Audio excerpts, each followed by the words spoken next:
Good evening and welcome to the Kapil Sharma show. तो रुकता ही नहीं। How is my gym? मैंने ये जिम ना लोगों को फिट करने के लिए नहीं खोला। अच्छा, एक्चुअली मेरे को सलमान खान का पोस्टर मिला, मेरे को समझ में नहीं आ रहा था कहाँ लगाऊं। फिर मेरे को आइडिया आया तो जिम में लगे हुए थे, फिर मैंने जिम खोल लिया। दो चीजों की बहुत जरूरत पड़ती है जिम खोलने के लिए, एक तो ताले की चाबी और दूसरा ताला खोलने के बाद अंदर की कुंडी। पता है एक बात की गारंटी है, मेंबर की फीस पूरे साल की पहले आ जाती है, ये गारंटी। लेकिन मेंबर 5 दिन से ज्यादा है, इस चीज की कोई गारंटी नहीं है।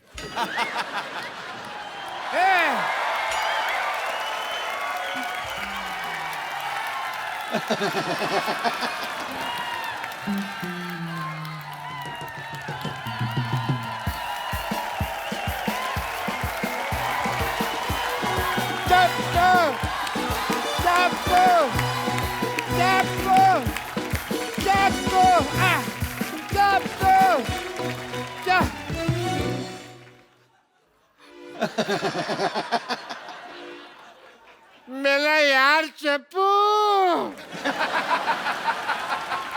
मेरे को नहीं पहचाना। पहचान लिया है, मेरे को इतना मजा नहीं आया आपका मुंह देख के। मैं डॉक्टर मशीर गुलाटी। अरे जा यार। अरे यार सेम ही है मेरे को यार, मैंने तेरे को बड़ा मिस किया, हैं? बहुत ज्यादा मिस किया। तेरे को पता, तेरे को और मेरे को छोड़ के ना सारे मोहल्ले में लोग पागल ही हैं। ये तो है। हम दो ही जेंटलमैन हैं। एक ये इतना सारा लोहा यहाँ क्यों पड़ा हुआ है यार? ये कबाड़ी की दुकान किसने खोली है? थप्पड़ मारना तेरे। जिम खोला है मैंने। क्या? तू जानता है कि तेरे दोस्त का यहाँ पे हॉस्पिटल है और तू लोगों को फिट करके उसे सड़क पे लेके आना चाहता? मैं अपना करियर बनाऊंगा, जैसे तुमने पंक्चर की दुकान खोल के डॉक्टर बन गए, मैं जिम खोल के इंजीनियर बनूंगा। तो ये स्टार्ट ही नहीं होता ये यार। स्कूटर नहीं है। तभी मैं सोच रहा हूँ चल क्यों नहीं रहा, ब्रुम ब्रुम कर रहा हूँ, हो ही नहीं रहा है। मैं इंजीनियर बनूंगा, मुझे तुम रोक नहीं सकते। ये मेरा दोस्त चप्पू बोल रहा है या उसके अंदर का पागल बोल रहा है? कौन नहीं है? जब तक एक डॉक्टर बोलेगा एक जिम वाला सुनेगा, जब एक पागल बोलेगा तो दूसरा पागल सुनेगा। चप्पू ये धंधा अच्छा नहीं है मेरे लिए, तुम रिजाइन कर दो। नहीं, जाओ जाके चीन जाओ, उसके प्रधानमंत्री का रिजाइन लेके आओ। दिवाली हमारी छोटे छोटे बल्ब की लड़ियां वो बना रहे हैं, उनका रिजाइन लेके आओ। यार क्या पागलों जैसी बात कर रहे हो? इतने बड़े बड़े आदमी हैं, मेरे को उन्होंने आज तक कभी गाली नहीं दी, मेरे कहने पे रिजाइन क्या करेंगे वो? तो जाओ पहले इनका रिजाइन लेके आओ। अरे इन्होंने तो ऑलरेडी रिजाइन कर दिया है, अब तुम कर रहे हो। LOL लोल। याद करो चप्पू, हम दोनों को एक ही पागल सांड ने काटा था।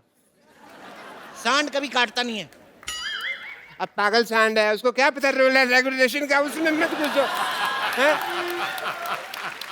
उस पागल सांड ने मेरे को काटा और आज देखो मेरे पास हॉस्पिटल है, 2 नर्सें हैं, 1 बेटी है। तुम्हारे पास क्या है? मेरे पास ना सुल्तान के 2 पास है, चले दोनों देखने चले। मजाक करने का वक्त नहीं है यार। सबको पता है सोनी टीवी पे 9 से 10:30 मजाक करने का वक्त होता है, शनिवार इतवार। मतलब तुम यहाँ से जिम नहीं हटाओगे?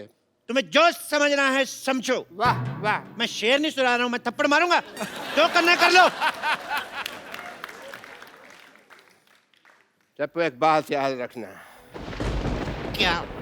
मैं डॉक्टर मशहूर गुलाटी, बल्द छोटे लाल गुलाटी। जब किसी से दोस्ती करता हूँ ना तो जान भी दे देता हूँ, लेकिन जब दुश्मनी करता हूँ तो जान ले भी लेता हूँ। तेरी मैं जान लेकर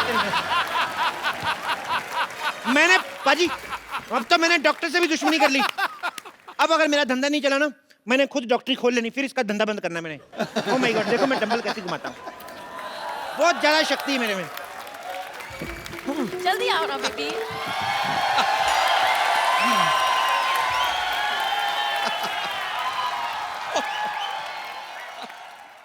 अभी बड़ी जॉगिंग सूझ रही। मैंने तुम्हें कितनी बारी बोला है कि लिफ्ट मत यूज किया करो। स्टेयर्स यूज करते ना तो आज तुम्हारी हालत नहीं होती। तुम लिफ्ट में चढ़े तो वो ऊपर जाने के बजाय सीधा जमीन में घुसड़ गई। तो ठीक है ना बेबी, अब जिम में तो आ गए ना हम। अब देखना हर महीने 10-10 किलो वेट लूज करूंगा मैं, ऐसे ऐसे ऐसे। Okay. एक्सक्यूज मी, सुनो भाई जी। साहब, ये ठोको 5 स्टार जिम यही है ना? ठोको 5 स्टार जिम, हाँ यही है। बताइए आप दोनों में से किसका वजन कम करना है? अरे जाहिर सी बात है, मेरा ही वजन कम करना है। इनका 30 kgs कम करना है। 30 kg? या इतना नहीं होएगा। एक काम करता हूँ, इनका 15 कम करता हूँ, 15 आप बढ़ा लो, बराबर आ जाओगे। क्या बोलते हो? ये क्या बात हुई? पहले तुम ये बताओ यार कि तुम्हारे जिम में फैसिलिटीज क्या क्या है? बहुत ज्यादा फैसिलिटीज है हमारे जिम में। हमारे यहाँ पे मतलब लेडीज और जेंट्स के अलग अलग वॉशरूम है। हमारे यहाँ पे फुल्ली एसी है जिसमें गर्म हवा आती है। एसी में ठंडी हवा आती है। वो तो उनके आती है ना जिनके यहाँ लगा हुआ, हमारे उधर उसका पिछवाड़ा है एसी का, तो वो गर्म हवा छोड़ता है। नहीं, एक्चुअली आप गलत समझ रहे हैं। हम पूछ रहे हैं कि आप यहाँ पे क्या क्या करवाते हैं। वो नहीं बता सकते, दैट्स अ टॉप सीक्रेट। उसके लिए आपको पहले एडमिशन लेना पड़ेगा। इधर आइए, आप फॉर्म भरिए। आइए, ये फॉर्म भरिए। बाय द वे इस फॉर्म में लिखा क्या है? बाय द वे क्या सीधे सीधे लिखा है? इसका मतलब साफ साफ है कि अगर ये सड़क क्रॉस करते हुए इनको कुछ हो गया तो हमारी कोई गारंटी नहीं है। अरे ये क्या बात हुई? मैं सड़क पे क्यों जाऊंगा? मैं तो जिम जाऊंगा ना। अरे भाई, हम आपकी तेल मालिश करेंगे ना, तो आप फिसल के फुटक को सड़क पे चले गए तो? कमाल है, काफी दूर की सोचते हैं आप। जी हाँ, है तो है, दूर की सोचता। दूर की बात से याद आया, ये लिखा है यहाँ पे लिखा है कि अगर ये बाढ़ में बह गए तो भी मेरी कोई जिम्मेदारी नहीं होगी। नो नो नो नो, एक मिनट, 2 पॉइंट्स है। पहली बात तो ये कि बह नहीं सकते, और दूसरी बात ये कि यहाँ पे बाढ़ आएगी कैसे? बाढ़ आएगी, बिल्कुल आएगी। जिम जो है नाले में बना हुआ है ना,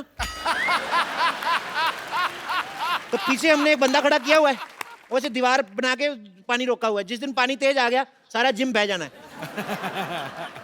देखिए भाई साहब, हादसा कहीं पे भी हो सकता है। मैं आपको बताऊं, मेरे दादाजी जंगल से जा रहे थे और एरोप्लेन से मर गए। जंगल से जा रहे थे तो एरोप्लेन से कैसे मरे? अरे ऐसे एरोप्लेन को देखते हुए जा रहे थे, ऐसे ऐसे जंगल में, आगे खाई आई, उनको पता नहीं चला, नीचे गिर गए। और तो और मैं आपको बताऊं कितनी प्रॉब्लम होती है। आपको पता है, मेरे मामा जी रेल पटरी पे जा रहे थे, पीछे से ट्रेन आ गई, एंड मौके पे कूद गए वो नीचे। ओह, फिर तो बच गए। तो आपका क्या मतलब है? आपकी एक मेंबरशिप के लिए सारा खानदान मरवा दूं मैं? जल्दी से मेंबरशिप फॉर्म भरिए, चलिए चलिए चलिए। देखिए मिस्टर, तुम हमसे फालतू की बातें मत करो। तुम करो मैं करूं, बात सेम ही ना डार्लिंग।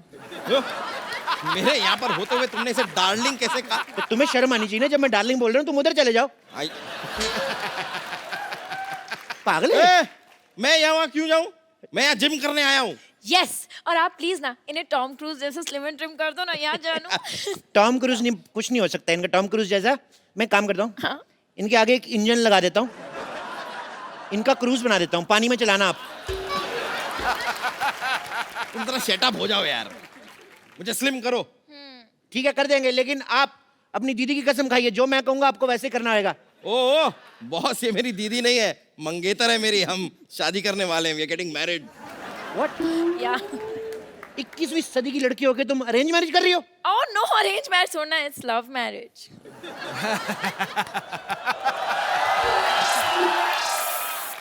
तो लगता है मोटू के पास काफी पैसा है। अरे नहीं नहीं नहीं, मैं तो इनके रेस्टोरेंट में वेटर था। अरे वाह, वेटर होके मालकिन फंसा ली। ओ प्लीज, ये तो बहुत शर्मीले ने, तो मैंने प्रपोज किया था। सिद्धू जी मेरे को गोली मार दो, कलयुग पीक पे चल रहा है इस समय, बहुत ज्यादा काम खराब हो रहा है। ओह मिस्टर, तुम जरा अपने जिम पे ध्यान दो, समझे ना? ये शादी नहीं हो सकती। अरे ऐसे कैसे नहीं हो सकती? इतनी मुश्किल से मैंने अपने मम्मी पापा को मनाया, अभी कहते हैं ये नहीं हो सकती। तुम कौन होते हो मना करने वाले? मम्मी पापा भी मान गए? हाँ? तो मोटे फिर क्यों पतला हो रहा है जब सब मान ही गए हैं तो? ओहो, शादी की फोटोज मैंने हॉट भी तो देखना है ना। आओ इन्हें स्लिम करो। चलो ठीक है, आओ हाँ। एक्सरसाइज शुरू करते हैं। ओके। चलो आ जाओ आ जाओ आ जाओ आ जाओ। Come on, go. Let's start. तुम्हारे साइज का कोई डंबल भी नहीं मिल रहा है मेरे को यार। एक काम करो, अंदर जाओ, अंदर 2 बाल्टी पड़ी, उठा के लेके आओ। बाल्टी? हाँ ठीक है। Baby, you can do it. Okay okay. सुनो मैडम, उस मोटे से क्यों शादी कर रही हो? मेरे से कर लो, मैं कुछ दिनों में इससे भी मोटा हो जाऊंगा। बोल के देखो तुम। क्या मोटे होने की बात तो है ही नहीं। क्या हम है? दोनों ना बचपन के दोस्त हैं, हमारे बीच में अंडरस्टैंडिंग है। मेरा राजू बचपन का दोस्त है, मेरी भी अंडरस्टैंडिंग है। मैं क्या उससे शादी कर लूं? नहीं, पर मैं तो रिक्की से प्यार करती हूँ ना। पर मैं तो राजू की बहन से करता हूँ ना। तो आप राजू की बहन से शादी करो ना। उसका पति नहीं मानेगा। वो शादीशुदा है। तो क्या 55 साल की उम्र तक कुंवारी बैठेगी वो? मेरा बचपन का प्यार है, जब मैं बच्चा था तो वो जवान थी। ए, ये क्या है? इस बाल्टी में तो भीगे हुए कपड़े हैं। उनको उधर जाके सुखाओ। तुम यहाँ पर मुझे जिम करवाओगे या तुमने नौकर रख लिया है मुझे? हाँ। यार तुम नहीं टेक्निकलिटी नहीं समझते हो। देखो तुम कपड़े सुखाओगे, कपड़े तुम्हें सुखाएगा। पाबंदी सुनी जैसे को तैसा। Same to you. गो चलो। करूं? Come on baby, you can do it. Yeah! Come on, baby. Go baby. Go. हाँ। गो गो फट जाओ इधर। मैं बोल रहा हूँ अभी भी वक्त है, उसको छोड़ के मेरे साथ शादी कर लो। ऐसा कभी नहीं होगा। It's a clear no. मैं मांगली को। तुम मांगली को? हाँ। तो पति सांडिक क्यों ढूंढा है?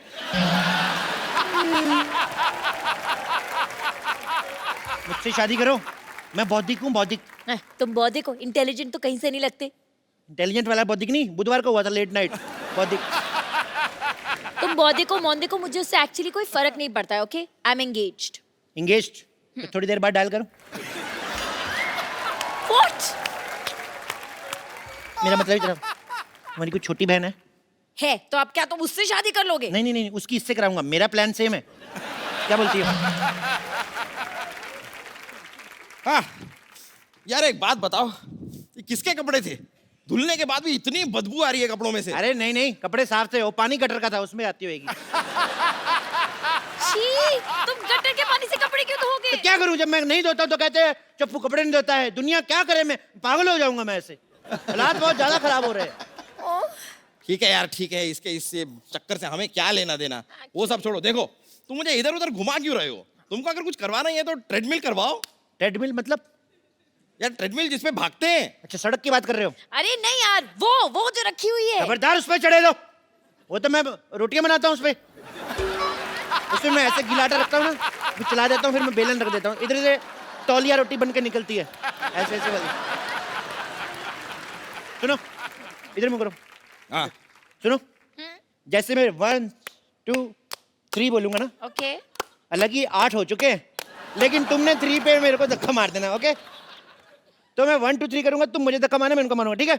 जैसे तुम्हारा पेट अंदर जाए, जब मैं कहूँ वहीं पे रोक लेना। ठीक है? रोक। Come on baby. 1 ये क्या है 2 ये? 3। रोको रोको रोको रोको रोको। बस बस बस, सांस रोक लो। अरे लेकिन, अरे सांस रोको।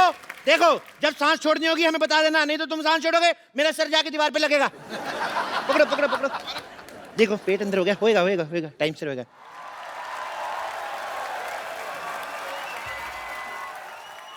मारो मारो। एक मिनट आप एक काम करिए, आप उधर ट्रेडमिल पे चलिए। हाँ, चलिए मैं- आप साइकिल चलाइए, आइए। चलो चलो चलो पतले, शाबाश बेबी, चलो जी। करो बेबी। क्या कह रहे थे आप? मैं कह रहा था मारो। मैंने तुम्हें मारने को कहा, तुमने मुझे मार दिया। मुझे मारो तो इससे कहो ना कि मुझे मारो, मुझे मारो। अच्छा बोलू, मुझे मारो मुझे मारो। मुझे मारो। मुझे क्यों मार रहे हो? तुमने खुद ही तो कहा मुझे मारो। मैं क्या बोलूंगा, खराब केले शौक से खाने वाले। एक मिनट, मैं बोलती हूँ। 1 लाख रुपए ले लिया, बोलता था स्लिम कर दूंगा। 1 लाख रुपया ले लिया। 1 लाख रुपए की शक्ल देखी कभी? 1100 रुपया दिया था मेरे को, वो भी एक नोट फटा हुआ था, एक नकली था। हाँ ठीक है 1100 ही सही, लेकिन 1 ग्राम भी कम नहीं हुआ। देखो 1 ग्राम की पड़ी है तुम्हें? उधर देखो, 10,000 किलो का आदमी है, फिर भी नहीं बेचारा कुछ बोल रहा है। यार उससे कुछ सीखो यार। तो भाई साहब, उसने कौन सा फिल्म करनी है? इसको तो मैंने फिल्म में लेना है, हाँ? ओहो, जब तक ये स्मार्ट नहीं हो गई तो मैं फिल्म कैसे शुरू करूंगा? ओ माय गॉड, फिर तो आपको बहुत वेट करना पड़ेगा। एक काम करो, क्या? जब तक इसको ले लो हीरोइन। इसको कैसे ले लो? हम लोग लेडी सुल्तान फिल्म बना रहे हैं। मोटे वाला पोर्शन शूट हो चुका है, स्लिम होने पे दूसरा वाला पोर्शन शूट होगा। मेरा 30 किलो वजन कम करो तुम। बोलिए कहाँ से करना है? कहाँ से करना है का क्या मतलब? क्या मतलब? अरे वजन कम करना है, सलवार टाइट नहीं करनी है। चलो यार,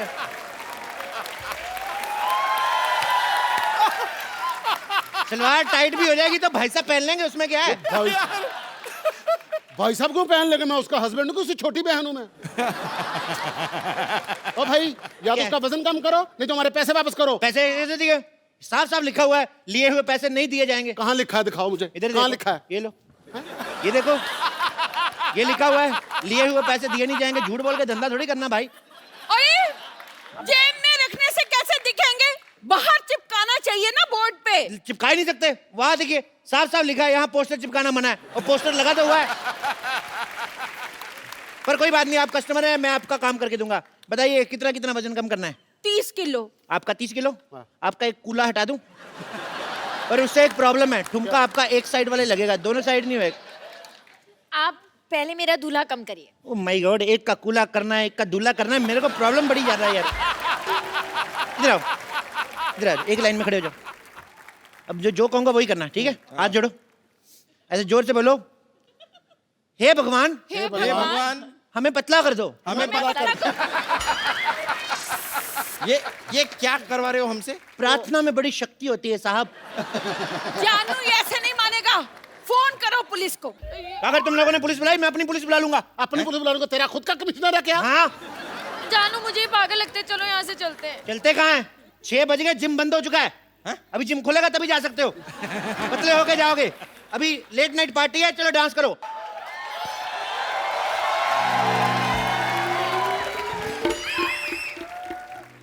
ये हॉस्पिटल बर्बाद करना चाहते थे ना? मैं तुम्हारा जिम बर्बाद कर दूंगा, सबको अपना पेशेंट बना दूंगा मैं। कोई अपनी जगह से नहीं हिलेगा। आप तो खुद तो हिल रहे हो। रूल सबके लिए सेम होना चाहिए, दिस इज नॉट फेयर। मेरे पास बंदूक है, समझ आए? मेरे लिए सेम है, मैं हिल सकता हूँ। मेरा हॉस्पिटल बर्बाद करना चाहते थे ना, मैं तुम्हारा जिम बर्बाद करके सबको अपना पेशेंट बना लूंगा, देख लेना। डॉक्टर साहब, इन बेकसूरों के हाथ पैर तोड़ के आपको क्या मिलेगा? ओ भाई, ओ भाई, ओ बेकार में क्यों उसको आइडिया दे रहे हो? डॉक्टर साहब, हाँ जी। मैं अपनी वाइफ को ऐसे मोटे फिल्म में ले लूंगा, प्लीज मुझे जाने दो। हाँ, मैंने भी तुमसे कितनी बार कहा है कि मुझे मोटा होना कितना पसंद है। मैं तो अपने मोटापे से बहुत प्यार करता हूँ। अब मुझे तो जानू मोटे ही पसंद है, मैंने तो उनसे मोटे ही शादी करनी थी ना। पतले हो गए तो हाथ पैर टूट के तो और गंदे लगेंगे। मैंने तुम लोगों को कुछ नहीं कहना, डोंट वरी। मैंने तो इस पे गोली रख के ना, ये चप्पू को मारनी है, इसके सीने पे सीधे ऐसा करके मारनी है मैंने गोली। ओ यार, हमें खिलाने के लिए तुम्हारे पास गोली तक नहीं है, फिर हम यहाँ क्यों रुके? चलो, thank you very much, nice meeting you यार। और सैंडू अरे! इधर रहा, नाइस मीटिंग यू। अरे नहीं, मैं मौत तेरे सिर पे खड़ी है, तेरे को अभी भी खाने की पड़ी है। तो यहाँ से स्पेन क्यों नहीं चला जाता? लाल चड्डी वाले के पीछे भाग दो आराम से, सांड बन के। बेबी, मैं भी साथ चलूंगी। नहीं, आप नहीं जाना। अरे एक मिनट नहीं जाना। अगर लाल चड्डी वाला आपके पीछे भाग गया तो प्रॉब्लम हो जाएगी ना। आपने नहीं जाना। अरे सुनो, अगर कोई भी मुझे छोड़ के भागा, मैं उसको गोली मार दूंगा। ये नहीं, देखो ये क्या है? ये क्या तरीका तेरे है? पास बंदूक है? ये क्या है फिर? हाँ, तो इसके कपड़े धोएगा, गोली मार इसे। मारो, उधर जाओ, इधर नहीं मारना। आप आसपास से गोली नहीं मारनी। मारो, उसे मारो। मैं तुम लोगों को गोली मार दूंगा। कोई नहीं रहेगा। नहीं, गोली ये मत तो मेरे लोग हैं। मैंने तुम लोगों को बेबी। गोली मार देनी है। नहीं। हाँ। अगर तुमने कोई भी हल्ला किया, मैं तुम्हारे रिश्तेदारों को गोली मार दूंगा। मेरे नहीं, तुम्हारे लोग हैं भाई। अच्छा, तो फिर मैं तुम्हें गोली मारता हूँ। एक मिनट। पहले मैं गोली मारूंगा। अगर तुमने गोली मारी तो मैं तुम्हारे शोल्डर पे मार दूंगा। तुम्हारे बंदे भी गए, ये लो, ये लो, ये लो। तेरी क्या कर रही है? तुम्हारे भी मारूंगा, सबको मारूंगा। पागल लोग हैं ये। पागल हो। विशुम, विशुम। पागल। अरे चलो, इधर आओ। विशुम।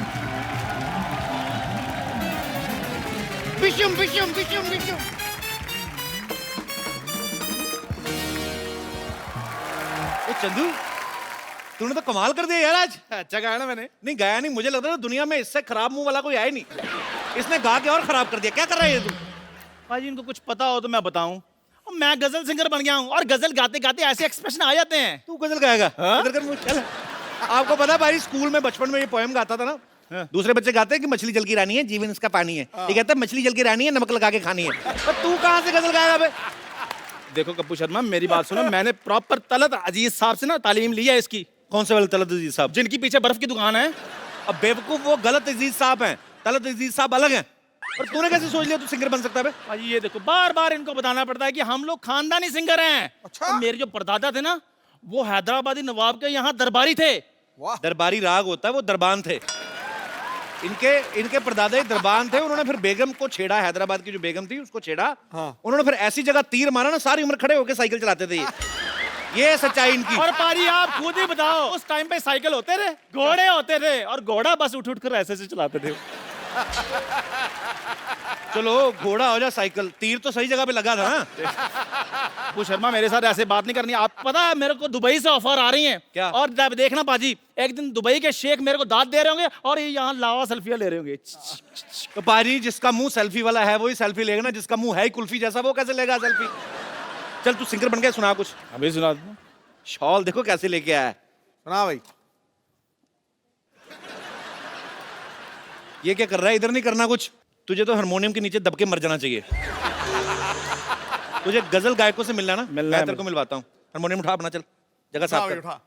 पाजी, आज हमारा सौभाग्य है कि हमारे मोहल्ले में जो शख्सियतें आज आ रही हैं वो हैं जिन्होंने गजल को हिंदुस्तान में नहीं बल्कि दुनिया के कोने कोने तक पहुंचाया है। सो आप सबकी जोरदार तालियों के बीच में इनवाइट करना चाहूंगा सबसे पहले श्री अनूप जलोटा जी को। सो अब आपकी जोरदार तालियों के बीच इनवाइट करना चाहूंगा तलत अजीज साहब को। सो मामला अभी थमा नहीं है, आपकी जोरदार तालियों के बीच तशरीफ ला रहे हैं श्री पंकज उदास जी।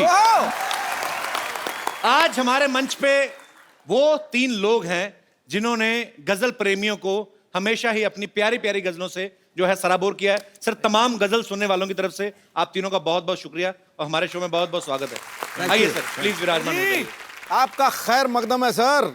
खनकती सुंदर आवाज ने 7 सुरों को संवारा, गीत बनाए मधुर, गजलों को मौसीकी से निखारा। आप तीनों का संगम देखकर आज लग रहा है जैसे गंगा यमुना सरस्वती की मिल रही धारा है और आपने हमें संगीत की त्रिवेणी में उतारा है। क्या बात है, क्या बात है, क्या बात है सिद्धू जी, वाह वाह वाह। मैं सबसे पहले बताऊं कि अनूप सर जो हैं, इन्हें भारत सरकार जो है वो पद्मश्री से सम्मानित कर चुकी है और इनके पिताजी विख्यात भजन गायक श्री पुरुषोत्तम दास जलोटा जी हैं। तो सर, मैं आपसे एक बात पूछना चाहता हूं कि जब आप उनके शागिर्द भी रहे हैं अपने पिताजी के, तो जब गुरु जो है वो अपने पिता हों तो एक सिंगर के लिए वो इजी रहता है कि मुश्किल रहता है? बहुत मुश्किल होता है, क्योंकि उन्होंने जो जगह बनाई है जी, और उस जगह पे अपने को सही उतरना, अपनी जगह बनाना बहुत मुश्किल होता है। क्योंकि जिन लोगों ने मेरे पिताजी को खूब सुना हुआ है जी, वो मुझको जब सुनते हैं कहते हैं यार ठीक है, जरा रियाज करना फिर सुनेंगे। सुनते ही नहीं। तो मतलब आपको ज्यादा मुश्किल पड़ता था? एक तो कंपैरिजन करते थे लोग। मुझे एक तो इसलिए मुश्किल होता था कि हर वक्त वो मेरे साथ होते थे जी। तो कहते थे चलो क्या कर रहे हो, रियाज करने बैठ जाओ। मतलब मुश्किल हो जाती थी कि हम अपने खेलने कूदने कभी वो जो वक्त होता था जी, वो भी वो रियाज करने को बैठा देते थे क्योंकि घर में हम थे। लेकिन उसका जो फायदा हुआ वो आज नजर आता है कि मुझे कहाँ पता था कि मैं कपिल शर्मा के शो में। अरे बाप रे सर, ये ऑनर है हमारे लिए। मेरे पिताजी ने मुझे पहली बार बताया था कि मैंने जब इनको पहली बार सुना अनूप सर को, तो मैंने भजन गाते हुए सुना, तो मेरे पिताजी ने कहा कि इन्होंने गजलें बहुत अच्छी अच्छी गाई हैं। तो मुझे तो सर मेरे मन पे इतना प्रभाव था आपका, मुझे ये लगता है कि जब मैंने ऐसी लागी लगन पहली बार सुना ना, ऐसी लागी लगन मीरा हो गई मगन, तो मुझे लगता था कि भगवान कृष्ण का डायरेक्ट कांटेक्ट नंबर इनके पास होगा। मेरे पास है, वैसे है? हो भी सकता है सर। तो सर, एक तो मतलब आपने जितने अच्छे अच्छे प्यारे प्यारे भजन पूरे हिंदुस्तान को सुनने के लिए दिए हैं और आप वो चेहरे पे भी चीज आ जाती पाजी, तो आपका चेहरा भी धार्मिक हो गया, पता आपको भजन गा के? हाँ, मुझे कई लोग कहते हैं। तो सर एकदम से शराब वाली गजलों के तरफ कैसे बढ़े आप फिर? नहीं, हुआ क्या है कि मैंने पहले गजलें गाई थी जी, मेरी गजलें काफी पॉपुलर हो गई और उसके बाद एक मेरा भजन का एल्बम आया तो भजन ने ओवरटेक कर लिया गजल जी, को। बिल्कुल। तो वो मामला तो उल्टा हुआ है मेरे मामले में जी। लेकिन जब भजन इतने पॉपुलर हो गए तो लोगों ने कहा जी आपसे भजन ही सुनेंगे, तब से मैंने धोती पहनना शुरू कर दिया था। सर, पंकज सर ने शराब के ऊपर बहुत सारी गजलें गाई हैं। एक तो इनकी आवाज का नशा, ऊपर से गजल शराब वाली, ऊपर से कहीं बारिश हो रही हो बाहर तो बेड़ा गर्क, आदमी का मूड बन जाता है। तो सर आपको कभी एक्साइज डिपार्टमेंट वालों ने आके थैंक यू नहीं बोला कि आपकी वजह से हमारी सेल बढ़ गई है? इस बात पे एक कथा मुलाहिजा फरमाइए मैं कह रहा हूँ पूरी तरह कि- सुनाइए सर। कि कुछ नशा तो आपकी बात का है, क्या बात है, क्या कुछ बात नशा तो आपकी बात का है, कुछ नशा धीमी बरसात का है। है। हमें आप यूं ही शराबी ना कहिए, ये नशा तो पहली मुलाकात का है। कपिल जी एक बात बताना चाहूंगा। जी सर। एक डॉक्टर समझा रहा था शराबियों को मत पिया करो। अच्छा। तो एक ने कहा कि ऐसे हम नहीं समझेंगे, कुछ प्रैक्टिकल करके समझाओ। तो उसने 2 गिलास मंगाए, एक में शराब भरी एक में पानी। अच्छा। एक मक्खी उड़ रही थी, पानी के गिलास में डाली, वो तैरने लगी, निकाल के शराब के गिलास में डाला, वो मर गई। तो डॉक्टर ने कहा देखा आपने, इस चीज़ को आप पीते हैं, कुछ समझ में आया? एक आदमी खड़ा हुआ, समझ में आ गया जी। कहता क्या समझ में आया? कहता ये समझ में आया कि शराब पीने से पेट के सारे कीड़े मकोड़े मर जाते हैं।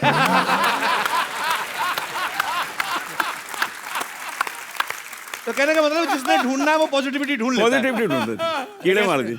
नहीं, शराबियों को पॉजिटिविटी हमेशा रहती है। जी वो बहाना ढूंढते हैं। जी। अगर रोज शराब पीता हूं तो आदत बिगड़ती है, और अगर नहीं पीता हूं तो तबीयत बिगड़ती है। इसलिए मैं एक दिन छोड़ के पीता हूं, ना आदत बिगड़ती है ना तबीयत बिगड़ती है। क्या बात है, आज पहली बार आपके मुंह से अल्कोहलिक शेर सुना मैंने। और क्या। क्या बात है। तलत सर की पैदाइश जो है हैदराबाद की है। जी। ये इनको गाने के साथ साथ एक्टिंग का भी शौक है। सर आप ये बताइए, जब मुंबई आप पहली बार आए थे तो आप सिंगर बनने आए थे या एक्टर बनने आए थे? सर पता नहीं क्या करने आया था, आ तो गया था मैं। अच्छा। उसके बाद जहाँ जहाँ तकदीर ले गई वहाँ चला गया। तो अब गजल जो है हमारी माशूका है। आप जानते हैं कि गजल का मतलब माशूक से बात करना। जी। तो वैसे भी हमारी रूमानी तबीयत है, आप समझते हैं ना कि वो जानिसार अख्तर साहब का एक बहुत खूबसूरत शेर याद आता है कि हमसे पूछो गजल क्या है, गजल का फन क्या है। क्या बात है, हमसे पूछो गजल क्या है, गजल का फन क्या है, चंद लफ्जों में कोई आह छुपा दी जाए। बात तो चंद लफ्जों की है और आह की है, और वो आह कमबख्त लग गई। अब क्या करें। लेकिन हैदराबाद ऐसी का हूं लगी मैं। कि उस आग का मजा हम आज तक सेक रहे हैं। मुझे तो आज दिल कर रहा है कि थोड़ी लाइटें धीमी कर लें और थोड़ी शमा जला ली जाए, और जो पीने के शौकीन है थोड़े पैक वैक मंगवा ले, तो आज शाम जो है थोड़ी रंगीन हो जाए तो ज्यादा मजा आएगा। हम तीनों का एक प्रोग्राम था जी। उसका नाम था फ्रेंडशिप। जी। हम तीनों ने मैंने होर्डिंग देखा था सर, प्रोग्राम किया। जी। तो मैं जब गा रहा था, बड़े प्यार से लोग सुन रहे थे, मैंने क्या देखा कि एक आदमी उधर से उठा फर्स्ट रो से। अच्छा। उसने वहां खड़ा हुआ, उसने एक तलवार निकाली, तलवार ऐसे घुमाई और वहां जाके बैठ गया। अच्छा। तो मैंने देखा, मैं समझा शायद इसका अप्रिशिएट करने का यही तरीका होगा सर, कि तरीका अलग अलग होता है। जी जी जी। उसके बाद थोड़ी देर में वो वहां से उठा, तलवार निकाली और वहां जाके बैठ गया। तो मैं डर गया थोड़ा। मैंने कहा यार कल हमको कपिल के शो में जाना है, तुम हमको डरा क्यों रहे हो? नहीं पसंद है हमारा गाना, बता दो, बंद कर देते हैं। वो कहता है नहीं नहीं आप गाते रहिए, हम तो ढूंढ रहे हैं आपको, बुलाया किसने?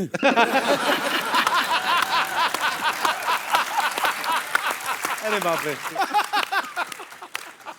अनूप सर आपके घर में तो बचपन से ही संगीत का माहौल था। जी हाँ। तो आपको ये भी क्लियर हो ही गया होगा जब तक होश संभाला कि मुझे बड़े होके गाने में ही अपना करियर बनाना है। 7 साल की एज से मैंने गाना शुरू कर दिया। उसी उम्र से मैंने हारमोनियम भी बजाना शुरू कर दिया था। अच्छा। तो मेरा शुरू में नाम पड़ गया कि जी ये पेटी वाला है। अच्छा। और उसके बाद मैंने किशोर कुमार के गाने शुरू किए, तुम कह लगे जूनियर किशोर है। अच्छा। आज मैं आपको सुनाने वाला हूँ किशोर कुमार के सर प्लीज अभी हो जाए ना सर, अभी हो जाए। अच्छा तलत सर, आपकी जब पहली एल्बम आई थी तो उसका टाइटल था जगजीत सिंह प्रेजेंट्स तलत अजीज। तो सर इतने महान गजल गायकों को आपने किस तरीके से इम्प्रेस किया था? सर ऐसा है कि जगजीत साहब से मेरी मुलाकात हुई थी हैदराबाद में, जब वो पहली बार आए थे 75 में, और मैं बहुत यंग था, 19 साल का था मैं। अच्छा। तो वो मैंने उन्हें दावत दी, घर पे खाने पर बुलाया, और खाने पर जब आए तो मैंने कहा मैं आपको अपना गाना सुनाना चाहता हूँ। बोले हाँ सुनाओ। तो हारमोनियम वगैरह लेकर बैठ गया मैं। तो माइक था ऐसा छोटा सा, तो स्टैंड नहीं था उसका। अच्छा। तो मैंने कहा स्टैंड स्टैंड स्टैंड। तो जगजीत साहब कहते हैं अरे यार तू गाना, मैं बैठ जाता हूँ तेरे साथ ऐसा। तो ये बैठ गए मेरे साथ। अब मैं शुरू हो गया, गा रहा हूँ, आँख बंद करके खूब गा रहा हूँ, गा रहा हूँ गा रहा हूँ गा रहा हूँ। सडनली आँख खुली तो मेरी माँ नजर आई सामने। क्या कर रहे हो, क्या कर रहे हो? मेरा क्या हुआ? कब तक बेचारे माइक पकड़ के बैठे रहेंगे, बस करो। तो सर अब बात छिड़ी है तो जगजीत साहब का कुछ 2 लाइनें उनके फैंस के लिए। थैंक यू तलत साहब, थैंक यू सर। बहुत मजा आ रहा है आज आपकी बातें सुनने में, आपके गाने सुनने में, और जगजीत साहब को हम हमेशा हमारे दिलों में वो बसते रहेंगे। सर वी लव यू, हम सब आपसे बहुत प्यार करते हैं। बहुत बहुत शुक्रिया सर। इनका एक बहुत जबरदस्त लतीफा है, वो सुना देना तो आपने ना प्रोग्राम जो तबला और अरे वो तो अरे हमारे ये तबला सुनने नवाज वाला कहाँ है, बैठे? ये सुनने वाला है जी अमित चौबे जी बैठे अमित चौबे जी। तालियां चौबे जी।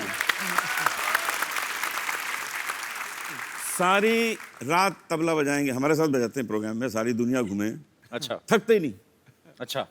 थकते ही नहीं। मैंने कहा यार मामला क्या, कौन से बादाम खाते हो, मुझे भी बता दो ना, मैं भी मंगा लूं।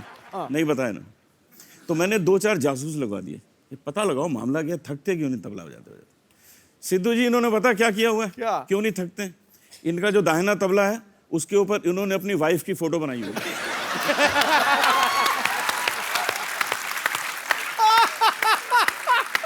और जो बायां है ना, बायां, उस पे अपनी सास की फोटो बनाई। ये देखिए अभी होता क्या है, घर में तो कुछ कर नहीं पाते, यहाँ आके धाम धड़ाम।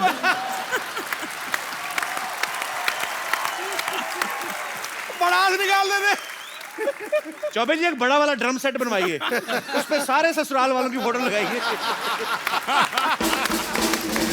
ये आपने ये बड़ा हंसी मजाक में एक मुद्दा बड़ा अच्छा उठा दिया। जब भी आप देखो तारीफ होती, जब भी गजल में महबूबा की होगी, उसकी आंखों की, उसके बालों की, उसके गालों की, उसकी खूबसूरती की, और आशिक को तो ऐसे दिखाया जाता कि मरा है, कर्जे में डूबा पड़ा है, बुरे हाल हैं इसके। हमेशा महबूबा की तारीफ की जाती है। अच्छा, महबूबा की भी तब तक जब तक वो बीवी नहीं बन जाती। बीवी के ऊपर सर कभी गजल क्यों नहीं बनी, मैं आपसे पूछना चाहता हूं। सर हमेशा ही महबूबा के ऊपर गजलें बनती हैं। ये पॉइंट सही है। पॉइंट तो है पाजी, पॉइंट इसलिए कि गजल के लिए बीवी नहीं बनी। सर क्या कारण है तलत सर, क्या कहना चाहेंगे इस मुद्दे पे आप। भाई अगर मैं जवाब दूं तो मरूं, नहीं जवाब दूं तो मरूं, दोनों तरफ से मरूं, छोड़ो। इनसे घर पूछो। भी जाना इनको। हमारे कुछ दर्शक यहाँ पे जो बैठे हुए हैं, मैं इस मुद्दे पे आप सबका भी ओपिनियन लेना चाहता हूँ कि हमेशा गजलों की जब बात होती है तो महबूबा की तारीफ होती है, बीवी की क्यों नहीं होती। कोई विशेष टिप्पणी करना चाहे मेरा दोस्त या हमारी जी महिला। जी भाई साहब। गजल से पेश करना चाहिए, लेकिन बीवियों पे बन नहीं सकती सर, क्योंकि मूवीज ही बनती हैं, कुछ बनती हैं, सिर्फ शादी तक ही दिखाते हैं, उसके आगे का तो कोई बताता ही नहीं। मौसम बॉम्बे का बारिश वाला रहता है, सोचा कि आज जल्दी पहुंच जाऊंगा, कैब ले लेता हूँ, फोन किया, वो तो कैब से आ जाता हूँ, बोली कैब से क्यों आने के, लोकल से आ जा, 150-200 रुपये बच भी जाएंगे तेरे उधर से। अब बताओ सर, बॉम्बे लोकल में धक्के खाते ऐसे टेढ़े मेढ़े पहुंचता हूँ, अगर उस पर बॉडी मसाज करके कहाँ से फिर कुछ मूड भी नहीं रहता है उसके बाद। एक्चुअली बात आपकी सही है सर, एक्सपेक्टेशन सेटिंग ही गलत होती है। उसमें दिखाता है शादी के बाद ब्रीफकेस लेके आ रहा है, हीरो बनते हुए फूल लेके आ रहा है। अब सर प्रैक्टिकल लाइफ में नहीं हो पाता। आपने मेरी फिल्म देखी थी, मैंने शादियों सर, के बाद उसमें का ही दिखाया चार था सर। सर अब तो वही तो एस्पिरेशन हुआ है सर, रियलिटी ये है। रियलिटी ये है। एक्चुअली इनकी बात बड़ी जेन्युइन है और टेक्निकली भी सही है कि हमेशा फिल्म खत्म कर देते हैं कि हैप्पी एंडिंग, शादी हो गई। असली कहानी तो उसके बाद शुरू होती है। बहुत अच्छा लगा यार आपसे बात करके। Thank you sir. बड़ा इनोसेंट फेस है आपका, आप यही फेस का सहारा लेके जिंदगी निकाल दो बस।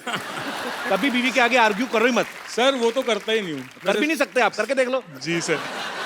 सर एक और चीज बोलना चाहूंगा, पंकज सर हैं सर, पंकज सर की वजह से एक बार मेरा ब्रेकअप हो चुका है। हाँ जी। किनसे? उन दिनों सर, किन दिनों? सर जब मैं स्कूल में था, कॉलेज के दिन की बात है। यार आपका फेस इतना इनोसेंट है, पर बचपन से चालू थे आप।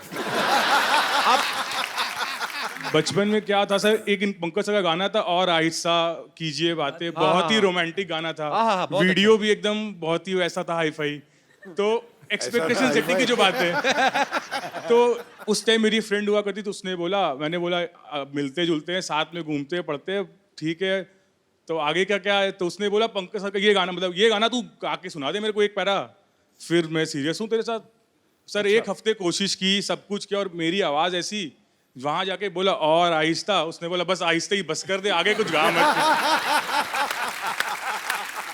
क्या बात है सर पंकज सर, अगर आप एक लाइन अगर सर गा सकते तो वो अब जहां कहीं भी है फिर पंकज सर के साथ ना निकल जाए, पकड़ ले। जिस लड़की ने आपको कहा था वो उन्हीं के साथ तो शादी नहीं हुई ना आपकी? नहीं सर। नहीं। आइए सर, आपको मैं एक तरकीब देता हूँ। आइए आइए आप यहाँ पे ना, आपको यही समझ के गाना है कि आप उसी के लिए गा रहे हैं। हम टेलीकास्ट करेंगे, आप ही को दिखाएंगे टीवी पे, प्लेबैक पंकज जी करेंगे, ठीक है? बैठिए आप। तो आपने पकड़े नहीं जाना, ठीक है? ये तो नहीं पकड़ा जाएगा, घरवाली मारेगी जो। उसको बोलूंगा, उसके लिए गा रहा हूँ। क्या बात है। पर आपने एक प्रॉब्लम कर दिया आपने। अब पंकज जी इतनी मिठास के साथ गा रहे हैं तो आपके एक्सप्रेशन जो यो हनी सिंह वाले आ रहे थे कि जी ये तो आपको तो ये कपिल वो हनी सिंह नहीं कर रहे थे, वो अपने दिल को कूट रहे थे यार। Thank you sir, thank you. शुक्रिया। अच्छा सर, एक सवाल मेरा आप तीनों से है। वैसे ही चलो हंसी मजाक में बहुत सारी बातें होती हैं, लेकिन जब आप स्टेज पे गजल गाते हैं तो सुनने के जो शौकीन होते हैं सामने बैठ के आई टू आई कांटेक्ट करते हैं भाई सिंगर के साथ, तो खूबसूरत महिलाएं भी बैठती होंगी, जाहिर सी बात है। तो आप गुरु लोग हैं, सुर के बड़े पक्के हैं, पर कभी कोई आपको महिला कोई ऐसे वाह कर दे तो कभी ऐसा हुआ आपके सुर बिगड़ गए हो, गलत सुर लग गया हो, कभी ऐसा हुआ सर? कोई अलग राग में चले गए हो? सुर बिगड़ता नहीं है, सुर गहरा हो जाता है। सर बड़ा अच्छा माहौल बना हुआ है। एक आप ही की बड़ी खूबसूरत मोहे आई ने जग से लाज, तो 4 लाइनें उसकी भी मुझे लगता है। हम सब गा देंगे इसमें, तो सब गाएंगे। जी जी प्लीज। कुछ महिला एक पीछे हैं, उन्होंने हाथ खड़ा किया है जी, माइक दे दीजिए इनको। जी ma'am. Before you start, I want to just say this has been a most enjoyable program I have ever seen, and Kapil ji, thank you so much. Thank you ma'am. And all three of you, please sing the song Chumma Chumma हैं? along with Kapil ji. क्या बात है। Thank you ma'am, आपकी वजह से मैं तो Anoop sir को बचपन से भजन सुनते आया हूँ। उस धार्मिक मुंह से मैंने चुम्मा चुम्मा सुना था, और आपने कितनी जल्दी शुरू भी कर दिया। मैं क्या करूं? थैंक यू सर, मजा आ गया। लेकिन बहुत बहुत शुक्रिया इतनी अतरंगी फरमाइश के लिए।